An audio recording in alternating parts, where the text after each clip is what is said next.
प्रश्नाचं उत्तर जर तुमचं योग्य असेल तर मंत्री महोदयांना मला माझा सब क्वेश्चन असा आहे की देशात उत्तर प्रदेश, राजस्थान, मध्य प्रदेश आणि गुजरात या राज्यांमध्ये 2015 पासून नायट्रोजन पातळी स्थिर आहे। नायट्रेट पातळी तुम्ही माहिती सगळी दिलेली आहे, प्रश्न घ्या। सब प्रश्नच आहे ना, झालं 5 मिनिटं प्रश्न। अध्यक्ष महोदय हा प्रश्न घ्या, प्रश्नच विचारतोय ना, प्रश्न घ्या ताबडतोब, प्रश्नच विचारतोय, लवकर घ्या। तर माझं असं अध्यक्ष महोदय म्हणणं की उत्तर प्रदेश, राजस्थान आणि मध्य प्रदेश आणि गुजरातमध्ये 15 पासून पाण्यामधली नायट्रेट पर्सेंटेज त्याच्यामध्ये कुठेही वाढ नाही राहिली, त्याच्यामध्ये तिथंच स्टेबल राहिलेले, पण महाराष्ट्रामध्ये ते प्रमाण वाढत चालले, उद्या जाऊन धोका होऊ शकतो। त्यामुळे 5वं उत्तर तुम्ही दिलं असेल तर आम्ही सगळ्या गोष्टी करतो, तर मग ते त्या राज्यामध्ये ते थांबले पण महाराष्ट्रामध्ये वाढते हे का, आणि त्याच्यासाठी तुम्ही काय धोरण करणार आहात का? आणि माझ्या मतदारसंघातला एक प्रश्न असा आहे की भीमा नदीतून पाणी माझ्या मतदारसंघातले काही गावं घेतल्या, त्यात नायट्रोजन पर्सेंटेज जास्त आहे। आता तुम्ही असं बोलून चालणार नाही, हे वर्धा आणि काही जिल्ह्यातलं असलं तरी आमचं जे माणसं पाणी पितात त्यात पण नायट्रोजन कंटेंट जास्त आहे, कारण पुण्याकडनं ते पाणी येतं। तर त्याच्यामध्ये जे फिल्टर, गेल्या वेळेस हा प्रश्न शिंदे साहेबांना आम्ही विचारलेलं उत्तर दिलं होतं की आम्ही फिल्टर हे आमच्या मतदारसंघामध्ये कर्जत शहरासाठी करू। तर अध्यक्ष महोदय असंच जे जे काही नायट्रेट पर्सेंटेज पाण्यामध्ये जास्त आहे त्यासाठी तुम्ही फिल्ट्रेशनसाठी काय प्रक्रिया करणार आहात का? अध्यक्ष महोदय मला प्रश्न समजला नाही, नवीन विचारला तर बरं होईल अध्यक्ष महोदय। मंत्री महोदय आता अजून वेळ घालवू नका, तुम्ही प्रश्न वाचत पेपर उत्तर द्या। त्यांनी प्रश्न जे विचारले त्या प्रश्नाच्या बाबतीमध्ये मी एवढंच सांगेल की बसा रोहितजी, बसा मूळ खाली बसा, बोलू दे ना, उत्तर देऊ दे, बसा। मूळ जो प्रश्न बसा, मी समजवतो, बसा, मी समजवतो, बसा।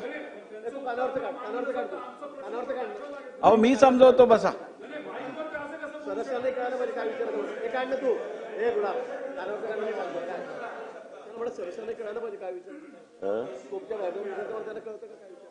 अध्यक्ष महोदय स्कोपच्या बाहेर विचारायचा त्यांचा अधिकार नाही, पहिली गोष्ट त्यांनी विचारलं तर मी ते पटलावर ठेवील, पण जे अंगीकृत प्रश्न विचारले तर मी उत्तर देऊ शकेल। मी या ठिकाणी त्यांनी जे प्रश्न विचारले की नायट्रेटचं प्रमाण वाढलंय का, तर अध्यक्ष महोदय होय, केंद्र सरकार आणि राज्य सरकार ह्या दोघ्या वेगळ्या वेगळ्या एजन्सी आहेत।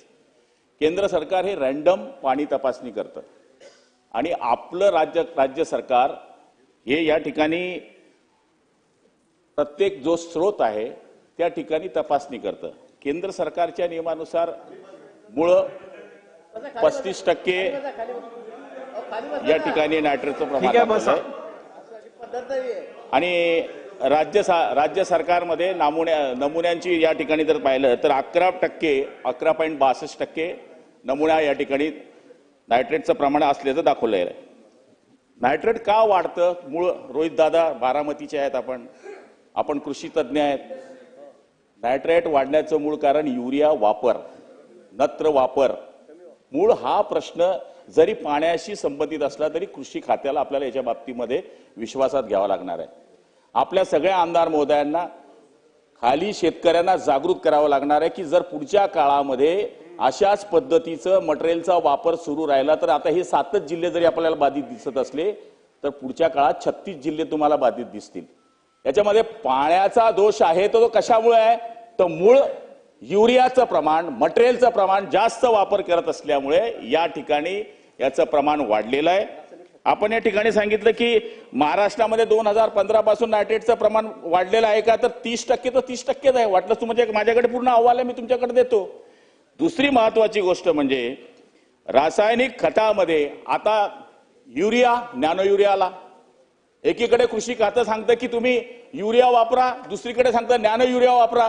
पहिली गोष्ट आहे माननीय कृषी मंत्र्यांबरोबर, कृषी प्रधान सचिवांबरोबर आणि पाणी पुरवठा मंत्र्यांच्या प्रधान सचिवांबरोबर आणि आपल्या सगळ्या आमदार मोद्यांबरोबर ही बैठक घ्यावी लागेल की आपल्याला शेतकऱ्यांमध्ये जागृती करावी लागेल की तुम्ही कृत्रिम जे नेहमी शेणखत आहे या खताचा वापर कसा जास्तीत जास्त कराल, नाहीतर ही भयावह गोष्ट आहे। तुम्ही सांगितली ती सत्य आहे, मी त्याच्यामध्ये दुमत करत नाही की तुम्ही खोटं सांगतायत, पण याचं मूळ कारण आपल्यावरच आता अवलंबून आहे की आपण शेतकऱ्यांना जागृत केल्याशिवाय हे पाण्याचे जे स्रोत आहे हे बळकटीकरण होणार नाही। म्हणून माझी अशी विनंती आहे की जे नमुने तपासलेले आहेत ते नमुन्यामध्ये 11.62%